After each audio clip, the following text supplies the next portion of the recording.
എല്ലാവർക്കും സ്വാഗതം. നമ്മൾ ഇന്ന് തഴുതാമ ഇല വെച്ചിട്ടുള്ള നല്ലൊരു ഹെൽത്തി റെസിപ്പി ആയിട്ടാണ് വന്നിട്ടുള്ളത്. കർക്കിടക മാസത്തിലൊക്കെ നമ്മുടെ ഭക്ഷണത്തിൽ ഉൾപ്പെടുത്താൻ പറ്റിയിട്ടുള്ള നല്ലൊരു വിഭവമാണിത്. നമുക്കിത് എങ്ങനെയാണ് ഉണ്ടാക്കുന്നത് നോക്കാം. തഴുതാമ എന്ന് പറയുന്നത് ധാരാളമായിട്ട് റോഡ് സൈഡിലും അതേപോലെ നമ്മുടെ പറമ്പിലൊക്കെ വെറുതെ നിന്ന് വളരുന്ന ഒരു ചെടിയാണ്.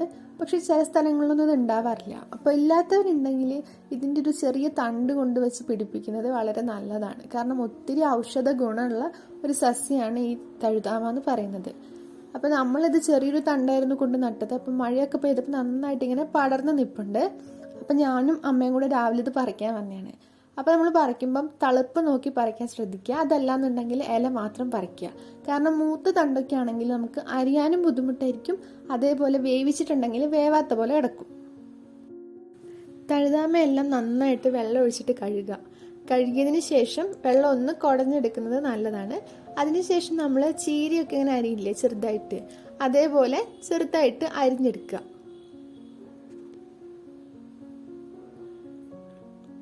തഴുതാമയുടെ കൂടെ നമുക്ക് വേണ്ട ഒന്നാണ് ചക്കക്കുരു എന്ന് പറയുന്നത്. ചക്കക്കുരു നമ്മൾ തൊലിയെല്ലാം ഇങ്ങനെ ചിരണ്ടി കളഞ്ഞിട്ട് ചെറിയ കഷ്ണങ്ങളാക്കി ഇങ്ങനെ മുറിച്ച് വെച്ചിട്ടുണ്ട്. ഇത് ഏകദേശം ഒരു കപ്പ് നിറയുണ്ട് കേട്ടോ. നമുക്കിത് നന്നായിട്ട് വേവിച്ചെടുക്കണം. അപ്പോൾ ഒരു കുക്കറിലേക്ക് ഇട്ടിട്ട് നമ്മൾ അതിന് നികക്കി വെള്ളം ഒഴിക്കുക. വെള്ളം ഒഴിച്ച് കഴിയുമ്പോൾ ചക്കക്കുരുവിൻ്റെ മേലെ ഇങ്ങനെ നികന്ന് നിൽക്കണം. അത്രയും വെള്ളം ഒഴിച്ചിട്ട് നന്നായിട്ട് തന്നെ ഇത് വേവിച്ചെടുക്കുക.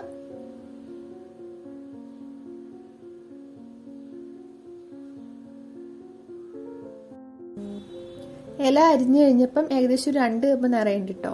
ഇനി നമുക്ക് അരപ്പ് റെഡിയാക്കണം. അതിനായിട്ടൊരു 1 കപ്പ് തേങ്ങ ചിരണ്ടിയതും കുറച്ച് കാന്താരി എടുത്തിട്ടുണ്ട്. തേങ്ങ അരച്ചിട്ട് കാന്താരി ഇട്ടൊന്ന് ചതച്ചെടുത്താൽ മതി. ചക്കക്കുരു നല്ലോണം വേവിച്ചെടുത്തിട്ടുണ്ട്. വേവിച്ചെടുത്താലും നമ്മൾ തവി വെച്ചിട്ട് ഒന്ന് അത് ഉടച്ചു കൊടുക്കുക. മുഴുവനായിട്ട് ഉടയ്ക്കണ്ട കേട്ടോ. ചക്കക്കുരു അങ്ങനെ കിടക്കുന്ന ഇഷ്ടമാണെങ്കിൽ അങ്ങനെ ഇരുന്നോട്ടെ.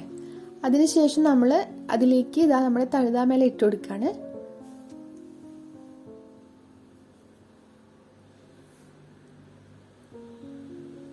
തഴുതാമ ഇട്ടതിന് ശേഷം നമുക്കിതിലേക്ക് കുറച്ചും കൂടെ വെള്ളം ഒഴിച്ചു കൊടുക്കുക. കാരണം വെള്ളം ഒഴിച്ചിട്ടില്ല എന്നുണ്ടെങ്കിൽ വല്ലാണ്ട് ഇത് കുറുകിയിരിക്കും. അപ്പോൾ അതുകൊണ്ട് നമ്മൾ കുറച്ച് വെള്ളം കൂടെ ഒഴിച്ചു കൊടുക്കുക. വെള്ളം ഒഴിച്ചിട്ട് നന്നായിട്ട് ഇളക്കി മിക്സ് ചെയ്യാം. ഇനി നമുക്കിതിലേക്ക് ആവശ്യമായിട്ടുള്ള പൊടികൾ ചേർത്ത് കൊടുക്കാം. ഒരു 1/2 ടീസ്പൂൺ മഞ്ഞൾപ്പൊടി ചേർക്കുന്നുണ്ട്. പിന്നെ ഒരു 1/2 ടീസ്പൂൺ മുളക് പൊടിയാണ് ചേർക്കുന്നത്. നമ്മൾ കാന്താരിക്ക് നല്ല എരിവുള്ളതുകൊണ്ട് നമ്മൾ കുറച്ച് മുളക് പൊടി ചേർക്കുന്നുള്ളൂ. പിന്നെ ആവശ്യത്തിന് ഉപ്പ് ചേർക്കുക. ചക്കക്കുരു നമ്മൾ ഉപ്പിടാണ്ടാണ് വേവിച്ചത്. അപ്പോൾ അതും കൂടെ കണക്കാക്കിയിട്ട് ചേർക്കുക. ഇതെല്ലാം കൂടെ നന്നായിട്ട് ഇളക്കി യോജിപ്പിച്ചിട്ട് ഒരു 5 മിനിറ്റ് നമ്മൾ വേവിച്ചെടുക്കണം. 5 മിനിറ്റ് വേവിച്ചാൽ മതിയാവും. 5 മിനിറ്റ് കഴിഞ്ഞപ്പോൾ നന്നായിട്ട് തിള വന്നിട്ടുണ്ട്.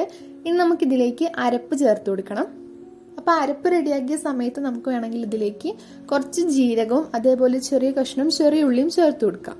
അത് ഓരോരുത്തരുടെ ടേസ്റ്റിനനുസരിച്ച് ചേർക്കുക. എനിക്ക് അത്ര താല്പര്യമില്ലാത്തതുകൊണ്ട് ഞാൻ ചേർത്തില്ല. പക്ഷെ ചേർക്കുന്നത് നല്ലതായിരിക്കും.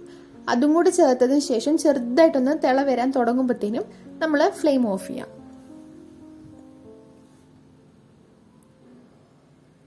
ഇപ്പം ഇത് ചെറുതായിട്ട് തിള വരാനായിട്ട് ഇങ്ങനെ തുടങ്ങിയിട്ടുണ്ട്. ഇനി നമുക്ക് ഫ്ലെയിം ഓഫ് ചെയ്യാം. അവസാനമായിട്ട് നമുക്ക് ഇതൊന്ന് കടുക് വറുക്കണം. അതിനായിട്ടൊരു പാത്രത്തിൽ കുറച്ച് വെളിച്ചെണ്ണ എടുത്തിട്ട് ചൂടാകുമ്പം കടുകിട്ട് പൊട്ടിക്കുക. അതിനുശേഷം നമുക്ക് വറ്റലമുളക് 2 എണ്ണം ഇട്ട് കൊടുക്കാം. ഇനി കുറച്ച് കറിവേപ്പിലയും കൂടി ഇട്ടിട്ട് നമുക്കിത് കറിയിലേക്ക് ഒഴിക്കാം. ചക്കക്കുരു തഴുതാമ കറി ഇവിടെ റെഡി ആയിട്ടുണ്ട്.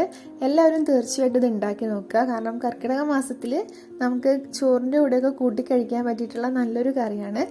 എല്ലാവർക്കും ഇഷ്ടപ്പെടും തോന്നുന്നു. അപ്പം എന്തായാലും ഉണ്ടാക്കി നോക്കിയിട്ട് എങ്ങനെയുണ്ടെന്ന് കമൻസ് ആയിട്ട് അറിയിക്കുക. പിന്നെ നമ്മുടെ ചാനൽ ഇതുവരെ സബ്സ്ക്രൈബ് ചെയ്യാത്തവരുണ്ടെങ്കിൽ തീർച്ചയായിട്ടും സബ്സ്ക്രൈബ് ചെയ്യുക. പിന്നെ നമ്മളിടുന്ന വീഡിയോസ് എല്ലാവരും കാണുക. ഇഷ്ടപ്പെടുകയാണെങ്കിൽ ലൈക്ക് ചെയ്യുക, ഷെയർ ചെയ്യുക, കമൻറ്റ് ചെയ്യുക. അപ്പം മറ്റൊരു വീഡിയോ ആയിട്ട് നമുക്ക് വീണ്ടും കാണാം.